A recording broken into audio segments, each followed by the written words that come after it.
Hello students, आप सभी NCERT book की रीडिंग कर रहे होंगे। मैं ऐसे एक्सपेक्टेशन आपसे रखता हूं। और आज हम लोग जिस टॉपिक पर, जिस कंटेंट पर बातचीत करेंगे, उसका पेज नंबर एनसीईआरटी में आप देख लीजिए, पेज नंबर 6 एंड 7। ये पेज नंबर 6 में स्टार्ट हो रहा है, यहाँ से इंट्रोड्यूसिंग सोशियोलॉजी। और पेज नंबर 7 में sociology and common sense knowledge. In topic पर हम लोग बातचीत करेंगे आज। तो मैं आपको इसलिए साथ साथ में इंट्रोड्यूस कर रहा हूँ पेज नंबर, जिससे कि आप उस पेज में जो भी टॉपिक इस पर हम लोग डिस्कशन करते हैं, जिसमें स्टडी चल रही है, उसके साथ में कनेक्ट रहें। बुक की रीडिंग भी साथ साथ करते जाइए। आप बुक को रीड करेंगे, वीडियो भी सुनेंगे, तो उससे आपका नॉलेज और ज़्यादा स्ट्रांग होगा और आप अच्छे से चीज़ को समझ पाएंगे। तो ऑलरेडी स्टूडेंट्स, सोशियोलॉजी को मैंने डिफ़ाइन भी कर दिया था।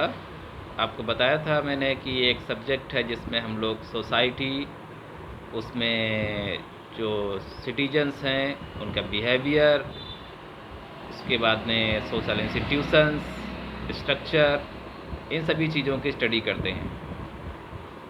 और आगे ब्रॉडर वे में जब जाएंगे तो और भी बहुत सारी चीज़ें हैं। फिर हम लोग डिफरेंट सोशल इश्यूज़ को लेते हैं, सामाजिक मुद्दों को लेते हैं, सोशल प्रॉब्लम्स को लेते हैं। फिर उसके बाद में उन सोशल प्रॉब्लम्स के लिए सोशल और पॉलिटिकल, इकोनॉमिकल सॉल्यूशन निकालते हैं। सभी तरीके के सॉल्यूशन निकालते हैं और उन सॉल्यूशन से गवर्नमेंट भी बेनिफिटेड होती हैं।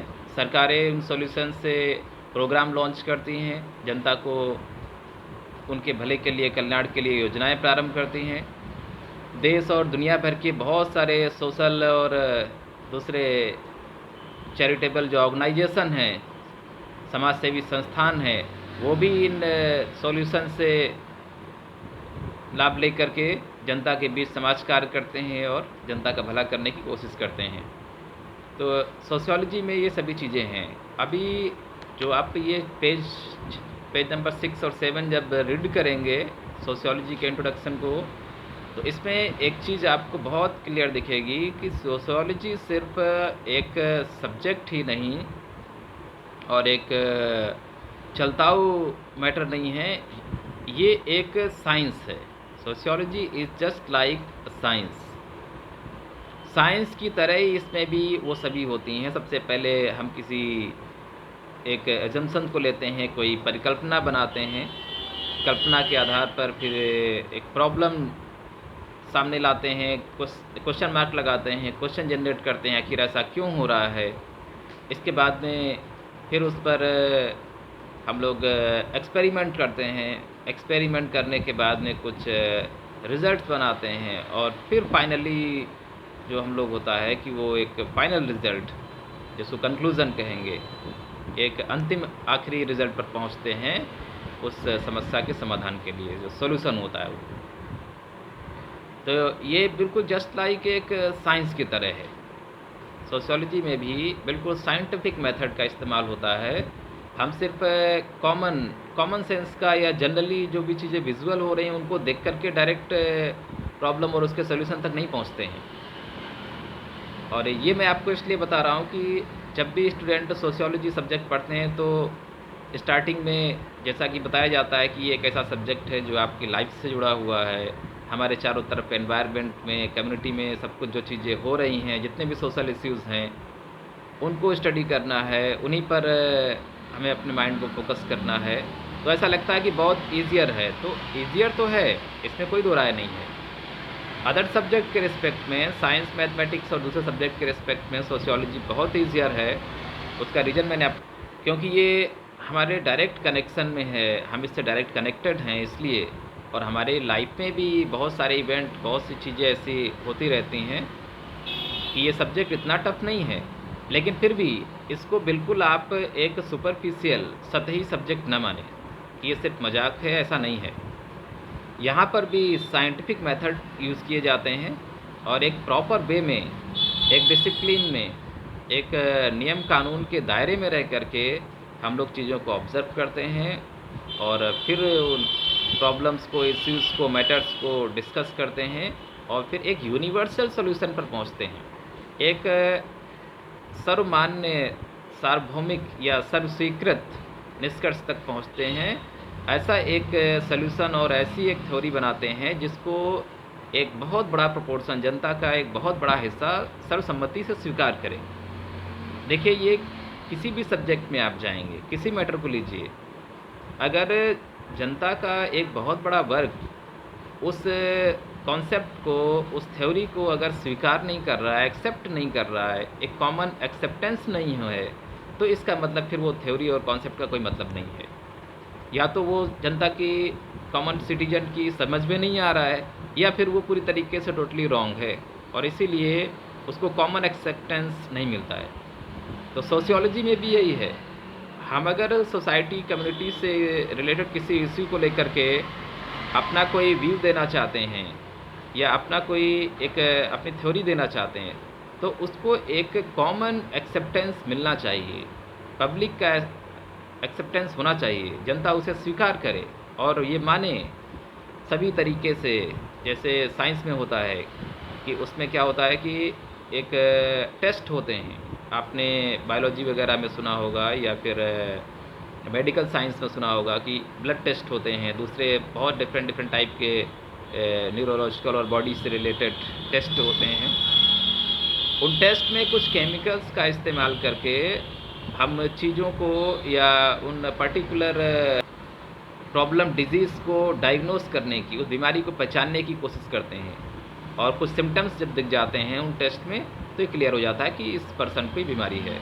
ऐसे ही सोशियोलॉजी में भी होता है। जब आप कोई थ्योरी दे रहे हैं, सॉल्यूशन दे रहे हैं, तो उसका भी सोसाइटी, कम्युनिटी में जो लोग हैं वो टेस्ट करते हैं। अगर वो टेस्ट में पास होता है, वो थ्योरी लगता है कि सही है, कॉमन एक्सेप्टेंस के लायक है, और सोसाइटी में जहाँ पर भी इसको हम लोग लगाएं तो वो फिट बैठती है, तब उसको फिर सोसाइटी, कम्युनिटी एक्सेप्ट करती है, और फिर उसको बुक्स में और स्टडी मटेरियल के फॉर्म में एक एक्सेप्टेंस मिलता है।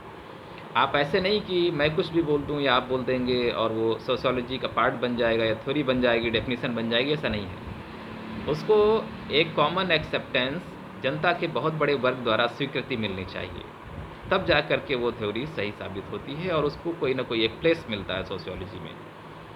तो यहाँ पर हम आगे बढ़ रहे हैं कि सोशियोलॉजी सिर्फ एक कॉमन और सुपरफिशियल, सतही और कोई मजाक का विषय नहीं है।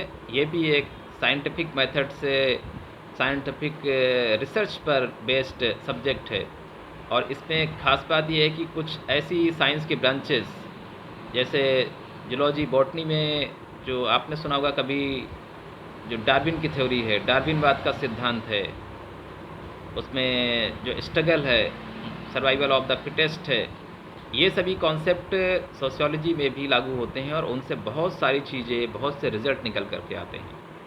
तो जितना भी बायोलॉजिकल जो डेवलपमेंट है ह्यूमन बींग्स का या दूसरे एनिमल्स का, उनके डेवलपमेंट के साथ में सोशियोलॉजी भी साथ साथ जुड़ी हुई है, क्योंकि ह्यूमन बर्थ जब से अर्ली मैन से लेकर के आज मॉडर्न टाइम पीरियड तक इंसानों ने जो पूरा डेवलपमेंट अपना किया है, जहाँ तक ये प्रोग्रेस की है, उस प्रोग्रेस में उनका बायोलॉजिकल जो डेवलपमेंट है वो भी अपना रोल प्ले करता है। तो अदर सब्जेक्ट का भी यहाँ पर रोल है, उनसे भी बहुत कुछ चीज़ें मैच करनी पड़ती हैं, जिससे कि हम लोग साइंटिफिकली बिल्कुल किसी भी चीज़ को करेक्टली प्रूव कर सकें। इसके बाद एंथ्रोपोलॉजी एक सब्जेक्ट होता है जिसको कहते हैं मानव विकास विज्ञान। इसमें मानव विज्ञान का भी बहुत बड़ा रोल है, क्योंकि ह्यूमन डेवलपमेंट में जो ह्यूमन साइकोलॉजी है, इंसानों के अर्ली मैन से लेकर आज के टाइम पीरियड में उसका जो दिमाग काम कर रहा है, उसने चीज़ों को आगे तरफ बढ़ाया, ह्यूमन बींग्स को आज यहाँ पर ला करके खड़ा किया है। तो एंथ्रोपोलॉजी जैसे सब्जेक्ट भी सोशियोलॉजी की हेल्प करते हैं, और इसमें इसका पार्ट बन जाते हैं, इसके पैरेलल चलते हैं, इसके सबॉर्डिनेट हैं, कोऑपरेटिव सब्जेक्ट हैं। तो हमें ये भी समझना होगा कि अदर सब्जेक्ट के बहुत सारे ऐसे कॉन्सेप्ट्स हैं और उनके ऐसे मैटर्स हैं जिनको सोशियोलॉजी में जोड़ करके हम रिज़ल्ट फाइंड आउट करते हैं। और ह्यूमन बीइंग, जो इंसानों का जो विकास है, डेवलपमेंट है, उसकी जो इतनी लंबी यात्रा है, उसमें उन सब्जेक्ट का भी रोल है। आज इतना ही काफ़ी है। कल हम लोग बात करेंगे कि जो सोशियोलॉजी और कॉमन सेंस में डिफरेंस क्या है। सोशियोलॉजी को कॉमन सेंस मान लेना, या हम जो कुछ देख रहे हैं समाज में, सुन रहे हैं, उसी को सोशियोलॉजी डायरेक्ट कह देना सोशियोलॉजी नहीं है। ये एक साइंटिफिक सब्जेक्ट है।